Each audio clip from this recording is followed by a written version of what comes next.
टायमाचं बंधन नाही. काळ वेळ नाम उच्चारिता नाही, दोन्ही पक्षी मागे उतरती. नाम उच्चारण करण्याकरता कोणत्याही काळ वेळाची गरज नाही. गरज आहे का? कोणत्याही काळामध्ये तुम्ही घेऊ शकता. आता आणि करणार लोक सांगतात काय करा, ब्राह्मी मुहूर्तावरती घ्या, रात्री घेऊ नये, संध्याकाळच्या घेऊ नये.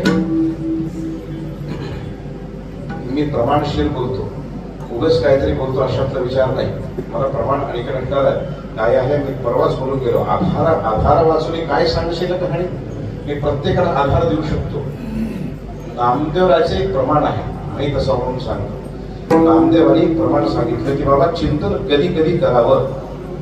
काय चिंतन कधी कधी करावं. आणि हे सांगत असताना नामदेवानी सांगितलं उदय समाधी लागो 3 वेळा, बरं का. आणि 3 वेळेला भगवंताचे नामस्मरण करावा. कधी कधी करावा, प्रभाताच्या काळाला करावा, माध्यान्हाला करावा आणि संध्याकाळच्याला करावा.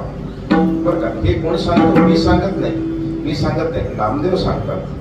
नामदेव महाराज सांगतात. आणि काय करावं? 3 वेळेला भगवंताचं नामस्मरण करावा. प्रत्येकाची शक्तीच्या संबंधानं, बरं का बोले महाराज, प्रत्येकाची शक्ती जशी जशी आहे त्या प्रमाणामध्ये तेवढ्या वेळेमध्ये आणि त्यांनी ते चिंतन करावं. बरं का. मग हे चिंतन कोणचं? हे नाम आणि काळ वेळ नाम उच्चारित नाही, ही भानगड काय विचार येतं ना मनामध्ये, नाही का. मग हे उदय समाधी लागवं 3 वेळा, हे चिंतन कोणचं? बरं का. तर आणखी काळ वेळ नाम उच्चारित नाही, हे चिंतन कोणचं? प्रश्न पडतो ना. तर प्रश्नाचं उत्तर असं आहे, उदय समाधी लागवं 3 वेळा, त्याच्या संबंधामध्ये आणि नामदेवाला सांगत असताना असं सांगायचं आहे, ज्याची अधिकार संपन्नता अधिक आहे, ज्याला आणि बरं का यम नियम प्राणायाम आसन समाधी पर्यंत आणि पोहोचता आलेली आहे, त्यांनी आणि हे सांभाळावं.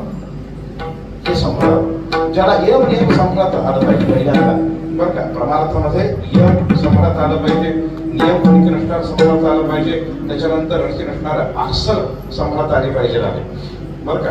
तुकोबाराने आणि सुद्धा स्पष्टपणे सांगितलं, लय लक्ष्मी न आहे निश्चळ, मुख्य तिथे बळ आसनाचे. बरं का. आसनाचं बळ असलं पाहिजे नाही त्याला, बरं का. आसनाचं बळ असलं पाहिजे म्हणजे कसं असलं पाहिजे, बरं का. एकदा आणखी आसन लावलं की परत आणखी आपलं चिंतन होऊ शकू ना. ते आसन मोडायचं नाही. 3दा पाय इकडून करायचं नाही, बरं का. 3दा पाय खाली वर वगैरे करायचं नाही. काही आणखी लोक आजही आपल्या फळावरती कीर्तनाच्या वेळेला एकदा आसन लावले की पूर्ण आणि झाले समाधान पर्यंत आसन मोडत नाही. मी तुम्हाला